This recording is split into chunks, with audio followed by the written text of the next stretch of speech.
നമസ്കാരം. ഞാനിപ്പോൾ നിൽക്കുന്നത് കോട്ടയം ജില്ലയിലാണ്. ഒന്നുകൂടി പറയുകയാണെങ്കിൽ ദക്ഷിണ മൂകാംബിക എന്നറിയപ്പെടുന്ന പനച്ചിക്കാട് സരസ്വതി ദേവി ക്ഷേത്രത്തിന് സമീപ പ്രദേശത്താണ് നമ്മൾ ഇന്ന് നിൽക്കുന്നത്. ഇവിടെ മലപ്പുറം ജില്ലയിലെ Chelari building designers MD Shri KV മുരളീധരന്റെ നേതൃത്വത്തിൽ നിർമ്മിച്ച മറ്റൊരു ഇന്റർലോക്ക് ഭവനമാണ് ഇന്ന് നമ്മൾ പരിചയപ്പെടുന്നത്. ഞാൻ അപർണ ഷിബിൻ. ബഡ്ജറ്റ് ഹോംസിന്റെ ഏറ്റവും പുതിയ എപ്പിസോഡിലേക്ക് ഏവർക്കും സ്വാഗതം. 3000 സ്ക്വയർ ഫീറ്റിൽ 4 കിടപ്പുമുറികളോടുകൂടി ശ്രീ രാഹുൽ കൃഷ്ണ ശ്രീമതി ശരണ്യ ദമ്പതികൾക്കായി നിർമ്മിച്ച വീടിന്റെ വിശേഷങ്ങൾ കാണാം ഇന്ന്.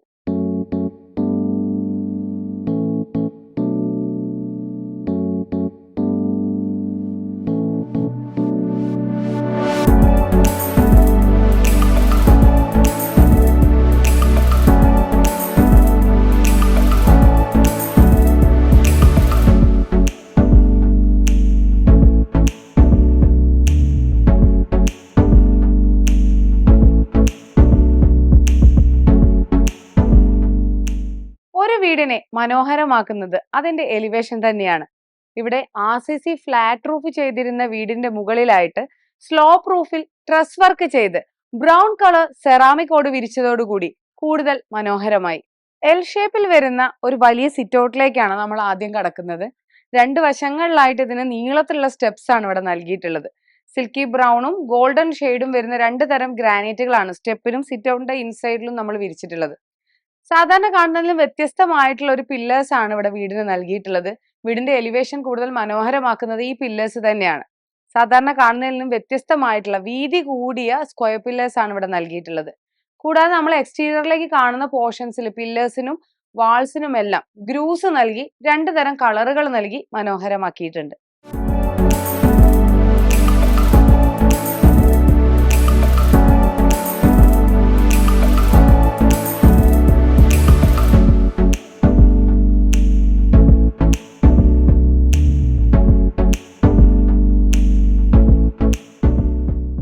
തേക്ക് കൊണ്ടാണ് ഈ വീടിന്റെ പ്രധാന വാതിൽ നിർമ്മിച്ചിരിക്കുന്നത്.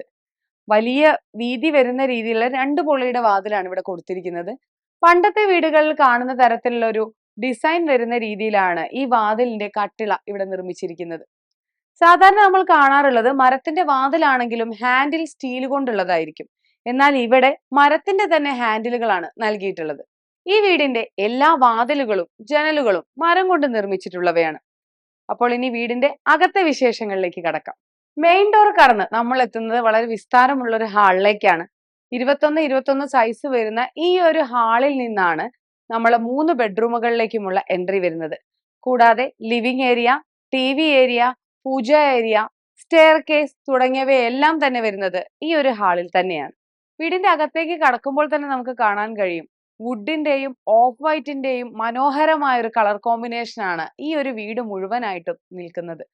അതുമായി അനുയോജ്യമാകുന്ന രീതിയിൽ തന്നെയാണ് ഫാൾ സീലിംഗ് ഡിസൈനും ഇവിടെ നൽകിയിട്ടുള്ളത്.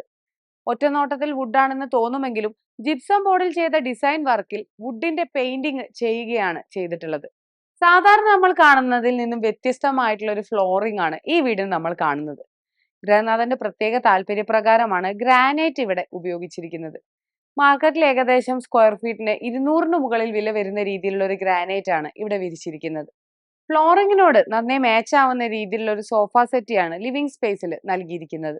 ഇതിനോട് ചേർന്ന് തന്നെ സ്ഥലം ഒട്ടും പോവാത്ത രീതിയിൽ ഒരു ആട്ടുകട്ടിൽ കൂടി ഇവിടെ കൊടുത്തിട്ടുണ്ട്. ഇതിന് പിറകിലായിട്ട് ഷോ പീസുകൾ വെക്കുന്നതിന് വേണ്ടിയിട്ട് ഒരു ഷെൽഫ് ഇവിടെ കൊടുത്തത് നമുക്ക് കാണാം. ലിവിംഗ് റൂമിൽ നിന്ന് മാസ്റ്റർ ബെഡ്റൂമിലേക്കുള്ള ഡയറക്റ്റ് ആയിട്ടുള്ള വ്യൂ ഒഴിവാക്കുന്നതിന് കൂടിയിട്ട് ഈ ഷെൽഫ് ഇവിടെ സഹായിക്കുന്നുണ്ട്. ഇത്തരത്തിലുള്ള പല ഷെൽഫുകളും നമുക്ക് ഈ വീട്ടിൽ കാണാം. ഇവയെല്ലാം തന്നെ നിർമ്മിച്ചിരിക്കുന്നത് മറൈൻ പ്ലൈയും മൾട്ടിവുഡും ഉപയോഗിച്ചാണ്.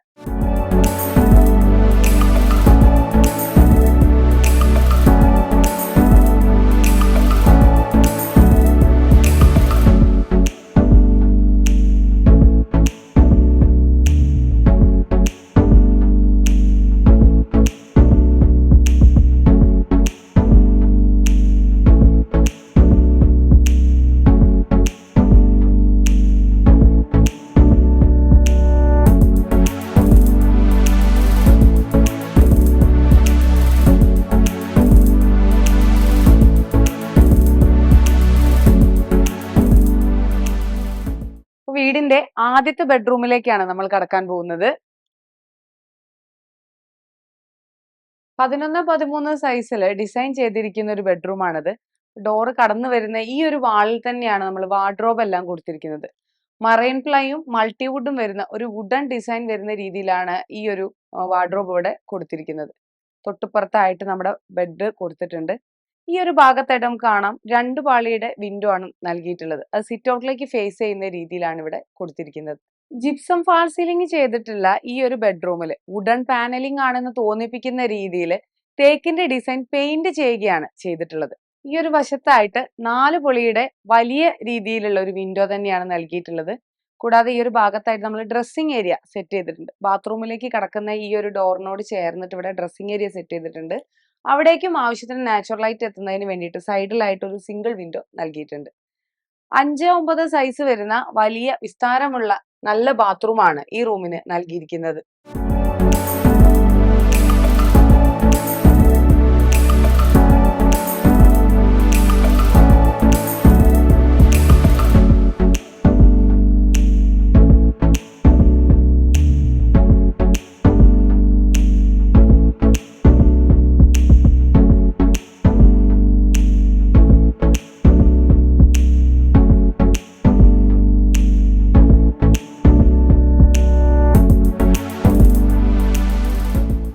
വീടിന്റെ മാസ്റ്റർ ബെഡ്റൂം ആണ് ഇനി നമ്മൾ കാണാൻ പോകുന്നത്. 10-13 സൈസിലാണ് ഈ ബെഡ്റൂം ഇവിടെ ഒരുക്കിയിരിക്കുന്നത്.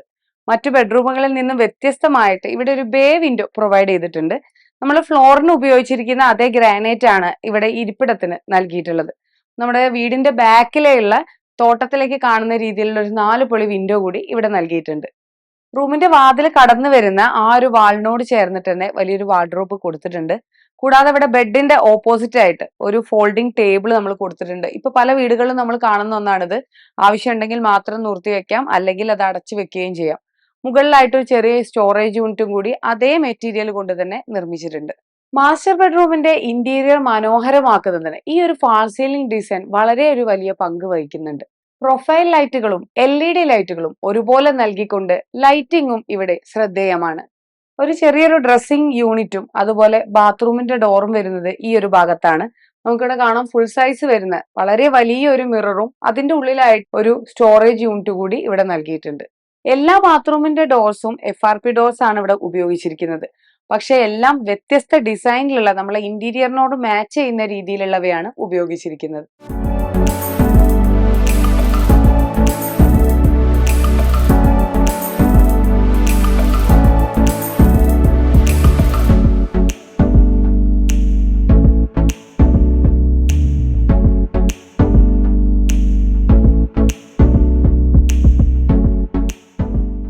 മാസ്റ്റർ ബെഡ്റൂമിൽ നിന്ന് ഇറങ്ങുന്ന ഈ പാസേജ് പോലെയുള്ള ഈ ഒരു ഏരിയയിൽ സ്റ്റെയറിനോട് ചേർന്ന് വരുന്ന ഈ ഒരു ഭാഗം 6 അടിയുടെ 6 പാളിയുള്ള വിൻഡോസ് ആണ് നൽകിയിരിക്കുന്നത്.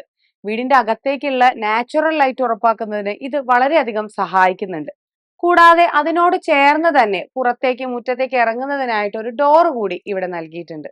മുറ്റത്തേക്ക് ഇറങ്ങുന്ന ഈ ഒരു വാതിൽ തുറന്ന് നമ്മൾ എത്തുമ്പോൾ കാണുന്നത് ഈ ഒരു ഷോവാളാണ്.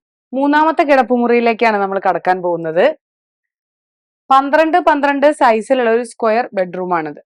അപ്പോൾ ഇവിടെ ഉപയോഗിച്ചിരിക്കുന്ന വാതിലുകളെല്ലാം തന്നെ മരം കൊണ്ട് നിർമ്മിച്ചിട്ടുള്ളതാണ്. ജനലുകളും നമ്മുടെ പ്ലോട്ടിൽ ഉണ്ടായിരുന്ന മരങ്ങൾ തന്നെയാണ് ഇവിടെ ഉപയോഗിച്ചിട്ടുള്ളത്. ആഞ്ഞിലിയും പ്ലാവും ഒക്കെ ആണെങ്കിലും നമ്മൾ തേക്കിന്റെ ഡിസൈൻ ഇവിടെ പെയിന്റ് ചെയ്ത് കൊണ്ടുവരികയാണ് ഇവിടെ ചെയ്തിട്ടുള്ളത്.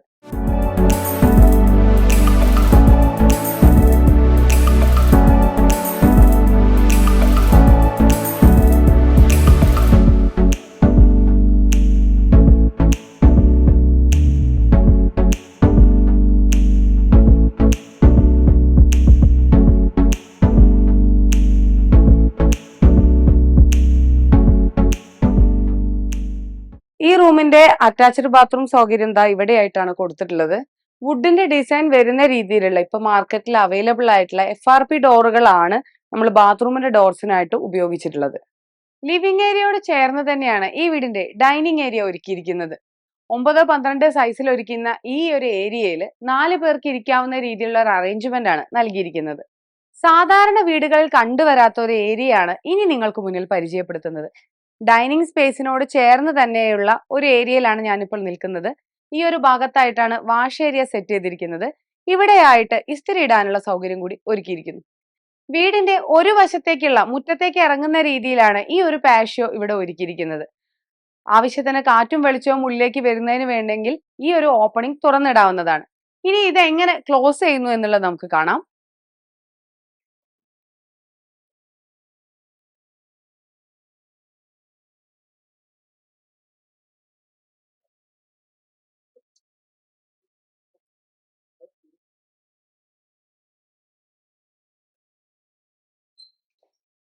ഈ ഒരു ഷട്ടർ ക്ലോസ് ആയിരിക്കുമ്പോഴും ആവശ്യത്തിന് കാറ്റും വെളിച്ചവും ഉള്ളിലേക്ക് എത്തുന്ന രീതിയിലുള്ള ഒരു ഡിസൈൻ ആണ് ഇവിടെ കൊടുത്തിരിക്കുന്നത്. ഡൈനിങ് ഏരിയയോട് ചേർന്ന് തന്നെ ഓപ്പൺ കിച്ചൺ മാതൃകയിലാണ് ഈ വീടിന്റെ കിച്ചൺ ഇവിടെ ഒരുക്കിയിരിക്കുന്നത്. 12x12 സൈസിൽ ഒരുക്കുന്ന ഈ കിച്ചണും വൈറ്റും വുഡും കളർ കോമ്പിനേഷനിലാണ് ഒരുക്കിയിരിക്കുന്നത്. റൂഫ് ഹൈറ്റ് വരുന്ന രീതിയിൽ തന്നെ വലിയൊരു സ്റ്റോറേജ് സ്പേസ് ആണ് ഈ കിച്ചണ് ഒരുക്കിയിരിക്കുന്നത്. നമ്മുടെ അടുപ്പിന്റെ രണ്ട് വശങ്ങളിലായിട്ട് ആവശ്യത്തിന് വെളിച്ചം കിട്ടുന്നതിനായിട്ട് 2 പൊളിയുടെ 2 വിൻഡോസ് കൂടി കൊടുത്തിട്ടുണ്ട്. കിച്ചണോട് ചേർന്ന് തന്നെ ഒരു ചെറിയൊരു വർക്ക് ഏരിയയും കൂടെ ഒരു ചെറിയ സ്റ്റോർ റൂം കൂടി ഇവിടെ ഒരുക്കിയിട്ടുണ്ട്.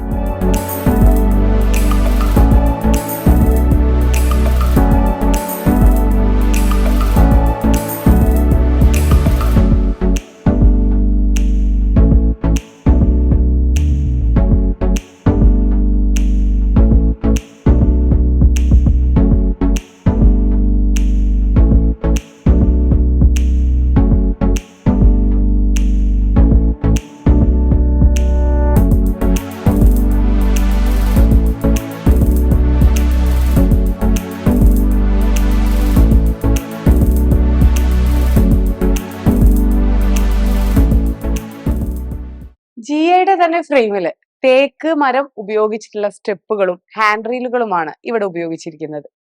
12-20 സൈസ് വരുന്ന ഒരു ഹാൾ സ്പേസിലേക്കാണ് സ്റ്റെയർ കയറി എത്തുന്നത്. സ്റ്റെയർ കയറി എത്തുന്നതിന്റെ ഈ ഭാഗത്തായിട്ട് നമ്മൾ ഓപ്പൺ ടെറസിലേക്കുള്ള ഡോറ് നൽകിയിട്ടുണ്ട്. കൂടാതെ ഈ ഒരു ഭാഗത്തായിട്ട് ഭാവിയിൽ ഹോം തിയേറ്റർ സെറ്റ് ചെയ്യുന്നതിന് വേണ്ടിയുള്ള ഹാൾ സ്പേസും കണ്ടിട്ടുണ്ട്. ഗ്രൗണ്ട് ഫ്ലോറിൽ നിന്നും വ്യത്യസ്തമായിട്ടുള്ള ഗ്രാനൈറ്റ് ആണ് ഇവിടെ ഫസ്റ്റ് ഫ്ലോറിൽ ഫ്ലോറിങ്ങിന് യൂസ് ചെയ്തിട്ടുള്ളത്. സിൽക്കി ബ്രൗൺ ഷെയ്ഡ് വരുന്ന ഗ്രാനൈറ്റ് ആണ് ഇവിടെ ഉപയോഗിച്ചിരിക്കുന്നത്. അതിന് താഴെ നമ്മൾ ഉപയോഗിച്ച ഗ്രാനൈറ്റിന്റെ ഒരു ബോർഡർ കൂടി ഇവിടെ നൽകിയിട്ടുണ്ട്. ഭാവിയിൽ സിറ്റിംഗ് സ്പേസ് അറേഞ്ച് ചെയ്യുന്നതിന്റെ ഭാഗമായിട്ടുള്ള ലൈറ്റിങ്ങും ഫാൻ അറേഞ്ച്മെന്റും എല്ലാം നമുക്കിവിടെ കാണാൻ കഴിയും. ഗ്രൗണ്ട് ഫ്ലോറിലുള്ള ലിവിംഗ് സ്പേസിലേക്ക് വ്യൂ കിട്ടുന്ന രീതിയിലുള്ള ഒരു കട്ടിങ്ങോട് കൂടിയിട്ടാണ് ഇവിടെ ഹാൻഡ് റീൽ കൊടുത്തിരിക്കുന്നത്. കൂടാതെ നമ്മളെ ഹാൻഡ് റീൽ പൂർണ്ണമായും മരം കൊണ്ട് കൊടുത്തതായതുകൊണ്ട് തന്നെ നല്ലൊരു ലക്ഷറി ഫീല് ഇവിടെ നൽകുന്നുണ്ട്. സാധാരണ നമ്മൾ കാണുന്ന ബേ വിൻഡോയിൽ നിന്ന് വ്യത്യസ്തമായിട്ടുള്ള ഒരു ബേ വിൻഡോ ഡിസൈൻ ആണ് ഈ ഫസ്റ്റ് ഫ്ലോറിന്റെ മെയിൻ അട്രാക്ഷൻ എന്ന് പറയുന്നത്. കോൺക്രീറ്റ് റൗണ്ട് റിംഗ് ആണ് ഇവിടെ ഉപയോഗിച്ചിരിക്കുന്നത്. അതിന് സ്യൂട്ട് ആവുന്ന രീതിയിലുള്ള ഒരു വുഡൻ വിൻഡോ കൂടി ഇവിടെ പ്രൊവൈഡ് ചെയ്തിട്ടുണ്ട്. സ്റ്റെയർ കയറി വരുന്ന ഈ ഒരു ഭാഗത്തിന് എലഗൻ ലുക്ക് നൽകുന്നത് ഈ ഒരു ഫാൾ സീലിംഗ് ഡിസൈനും ഈ ഒരു ഷാൻലിയറുമാണ്.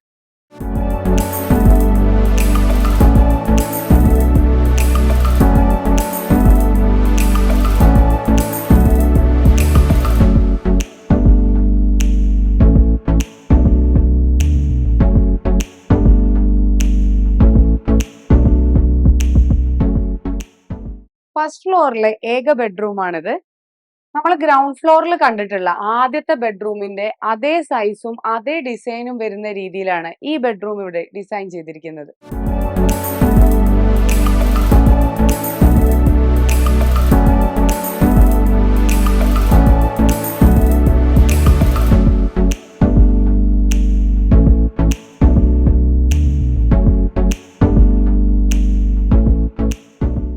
ബാൽക്കണിയിലേക്കുള്ള ഡോറാണിത്. വുഡിന്റെ ഡബിൾ ഡോർ ആണ് ഇവിടെ നൽകിയിരിക്കുന്നത്. 6-11 സൈസ് വരുന്ന ഒരു ചെറിയ ബാൽക്കണി സ്പേസും അതിനോട് അറ്റാച്ച് ആയിക്കൊണ്ട് തന്നെ ഒരു ഓപ്പൺ ടെറസിന്റെ സ്പേസ് കൂടി ഇവിടെ കൊടുത്തിട്ടുണ്ട്. വലിയൊരു സ്ക്വയർ പില്ലർ നമ്മളിവിടെ ബാൽക്കണിയിൽ നൽകിയിട്ടുണ്ട്. ഇവിടെ നൽകിയിരിക്കുന്ന വാളിലുള്ള ഗ്രൂ ഡിസൈനിന്റെ കണ്ടിന്യൂറ്റി വരുന്ന രീതിയിൽ ഈ പില്ലർ ഇവിടെ മനോഹരമാക്കിയിട്ടുണ്ട്.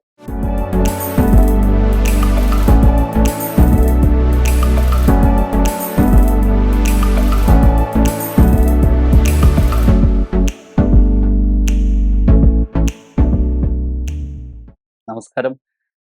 എൻ്റെ പേര് രാഹുൽ കൃഷ്ണ. ഈ ഈ പ്രദേശം എന്ന് പറയുന്നത് പനച്ചിക്കാട് കുഴിമറ്റം എന്ന് പറഞ്ഞ സ്ഥലത്താണ്. ഇത് വൈഫ് ശരണ്യ, പുള്ളിക്കാരി ബിവറേജിൽ വർക്ക് ചെയ്യുന്നു. ഇത് മൂത്ത മോൻ അഭിനവ്, അവൻ 7ാം ക്ലാസ്സിലാണ് പഠിക്കുന്നത്. ഇത് ഇളയാള് സാത്വിക് കൃഷ്ണ, ഇവൻ അടുത്തൊരു കിഡ് സിറ്റിയിലാണ് പഠിക്കുന്നത്. 2000 ഏകദേശം ഒക്ടോബർ 2022 നമ്മൾ വീടെന്ന് പറയുന്ന ഒരു പ്ലാൻ നമ്മൾ ആയിട്ട് നമ്മൾ മുന്നോട്ട് വരുന്നത്. ആ സമയത്ത് നമ്മൾ നമ്മളുടെ ഒരു സുഹൃത്തിൻ്റെ ഒരു കയറിത്താമസവുമായി ബന്ധപ്പെട്ട് ചെല്ലുമ്പോഴാണ് ബിൽഡിംഗ് ഡിസൈനേഴ്സ് എന്ന് പറയുന്ന ഒരു സ്ഥാപനത്തെ പറ്റി അറിയുന്നതും അവരുടെ വീട് നമ്മളെ കൂടുതൽ അറിയാൻ സാധിച്ചത്. എനിക്ക് കുറച്ച് കൺസെപ്റ്റ്സ് ഉണ്ടായിരുന്നു. ഇന്നത് വേണം, വെറും ഒരു വീടെന്ന ഒരു കൺസെപ്റ്റിനെക്കാട്ടിലുപരി എനിക്ക് വേണ്ടുന്നത് കുറച്ച് എയർ സർക്കുലേഷൻ വേണം, കുറച്ച് ഹാളിന് ഇത്തിരി വലിപ്പം വേണം, റൂമുകൾക്ക് ഇന്ന രീതിയിലുള്ള വേണം. ബ്രിക്സിനെ പറ്റി പറയുകയാണെന്നുണ്ടെങ്കിൽ ഇന്റർലോക്ക് ബ്രിക്സ് ആണ്. അപ്പം അതിൽ നമുക്ക് ഉള്ള സംശയങ്ങൾ അദ്ദേഹം വളരെ ക്ലിയർ ആയിട്ട് എനിക്ക് വ്യക്തമായി തന്നു. ജൂൺ 10 മഴ സീസണാണ്. ഇവിടെ വണ്ടി വരെ കയറി വരാൻ പാടുള്ള സമയത്താണ് പണിക്കാർ ഇവിടെ നിന്ന് പണിയുന്നത്. ഏകദേശം 7 മണിക്ക് തുടങ്ങിയാൽ വൈകിട്ട് 7 മണി വരെ പോകുന്ന കൺസ്ട്രക്ഷനാണ്, കണ്ടിന്യൂസ് കൺസ്ട്രക്ഷനാണ് പരിപാടി നടന്നുകൊണ്ടിരിക്കുന്നത്. ഏകദേശം ഒരു 8-9 ദിവസത്തിനുള്ളിൽ നമ്മുടെ ബേസ്മെന്റ് അത് ഏറ്റവും ബെസ്റ്റായിട്ട്, അതായത് നമ്മൾ ദൃക്സാക്ഷിയായിരുന്നു, മഴയത്ത് പോലും ആ ഒരു മുടക്കം വരാതെ അത്രയും പെർഫെക്റ്റ് ആയിട്ട്. അത് മഴയുണ്ടെന്ന് പറഞ്ഞത് നമ്മൾ അഡ്ജസ്റ്റ്മെന്റ് പരിപാടിയല്ല, ഏറ്റവും ബെസ്റ്റായിട്ട് ചെയ്തു തരുന്ന ഒരു ടീമാണ്. അവിടെ നിന്നാണ് ഇവിടെ പല ആൾക്കാരും ഇത് ചോദിച്ചു വരികയൊക്കെ ഉണ്ടായി. കാരണം നമ്മൾ പല പണിക്കാരെയും കണ്ടിട്ടുണ്ട്. പക്ഷെ ഇവിടുന്ന് മാറാതെ കണ്ടിന്യൂസ്ലി മീൻസ് പണി മുടങ്ങി പോയിട്ടുണ്ടെങ്കിൽ അത് കല്ല് കിട്ടാത്ത ഒരു പ്രശ്നം കാരണം, കല്ല് വന്ന് അതായത് വണ്ടി വന്ന് കയറാത്തതിൻ്റെ ഒരു പ്രശ്നം കൊണ്ട് 2 ദിവസം ഡിലേ ആയെന്നല്ലാതെ അവരുടെ ഭാഗത്തുനിന്ന് ഒരു വീഴ്ചയില്ല. കാരണം കണ്ടിന്യൂസ്ലി പണി ചെയ്ത് ഏറ്റവും ബെസ്റ്റായിട്ട് ഏറ്റവും നീറ്റായിട്ട് ചെയ്ത ഒരു ബേസ്മെന്റ് വർക്കാണ്. അപ്പൊ എന്നെ സംബന്ധിച്ച് ഞാൻ പ്ലീസ് സാറ്റിസ്ഫൈഡ് ആയിട്ടുള്ള ഒരു വർക്കാണ്. പിന്നെ എല്ലാം ഒന്നും നമുക്ക് മോശം എന്ന് പറയാനായിട്ട് ഒരു സാധനവും എൻ്റെ കണ്ണിൽ കിട്ടിയിട്ടില്ല. പ്ലാനിങ്ങിന്റെ സമയത്ത് നമ്മൾ എന്തൊക്കെയാണോ വിചാരിച്ചത് അതുപോലെ തന്നെ പണിത് കഴിഞ്ഞപ്പോൾ നമ്മൾ ഉദ്ദേശിച്ച രീതിയിൽ തന്നെ ആ ഒരു ഔട്ട് കിട്ടിയിട്ടുണ്ട്. അതിപ്പം ഹൗസ് വാമിങ്ങിന്റെ സമയത്ത് ഇവിടെ വന്ന എല്ലാവരും വളരെ പോസിറ്റീവായിട്ടുള്ള റിവ്യൂ ആണ് പറഞ്ഞത്. സ്റ്റെയർ ആണേലും അതുപോലെ തന്നെ സാധാരണ ഒരു സ്റ്റെയർ വേണ്ട, അങ്ങനെ ഒരു വുഡിന്റെ ഒരു സ്റ്റെയർ വേണമെന്നുള്ള ഒരു താല്പര്യമായിരുന്നു. അപ്പൊ എങ്ങനെയാണോ നമ്മൾ ഉദ്ദേശിച്ചത് അതിനെക്കാട്ടിലും നല്ല രീതിയിൽ ഒരു ഔട്ട് നമുക്ക് കിട്ടി. ഇപ്പം കയറിത്താമസം കഴിഞ്ഞിട്ട് ഇപ്പം 3-4 മാസമായി. ഇവിടെ അന്ന് ഹൗസ് വാമിങ്ങിന് വന്ന എല്ലാവരും, ഫ്രണ്ട്സ് ആണെങ്കിലും ഫാമിലിയിലെ എല്ലാവരും വളരെ നല്ല പോസിറ്റീവായിട്ടുള്ള അഭിപ്രായമാണ് പറഞ്ഞത്. പിന്നെ ഇതിൽ നമ്മൾ ഉദ്ദേശിച്ച രീതിയിൽ തന്നെ ഒരു ഓപ്പൺ കിച്ചൺ, അതുപോലെ തന്നെ എല്ലാ കാര്യങ്ങളും നമ്മൾ ഉദ്ദേശിച്ചതിലും വളരെ ഭംഗിയായിട്ട് ചെയ്തിട്ടുണ്ട്. പിന്നെ അതുകൊണ്ട് തന്നെ ഇതിനകത്ത് താമസിക്കുമ്പോൾ വളരെ ഒരു പോസിറ്റീവ് എനർജിയാണ്, ഫുള്ളി സാറ്റിസ്ഫൈഡ് ആണ്, വളരെ ഹാപ്പിയാണ്. ഇന്നത്തെ എപ്പിസോഡിലൂടെ നിങ്ങൾക്ക് മുന്നിൽ പരിചയപ്പെടുത്തിയത് 4 കിടപ്പുമുറികളോടുകൂടി 3000 സ്ക്വയർ ഫീറ്റിൽ നിർമ്മിച്ച കോട്ടയം ജില്ലയിലെ ചിങ്ങവനത്തുള്ള വീടാണ്. എപ്പിസോഡും വീടും നിങ്ങൾക്ക് ഏവർക്കും ഇഷ്ടപ്പെട്ടു എന്ന് കരുതുന്നു. ബഡ്ജറ്റ് ഹോംസിന്റെ മറ്റൊരു എപ്പിസോഡിൽ കാണുന്നത് വരെ നന്ദി, നമസ്കാരം.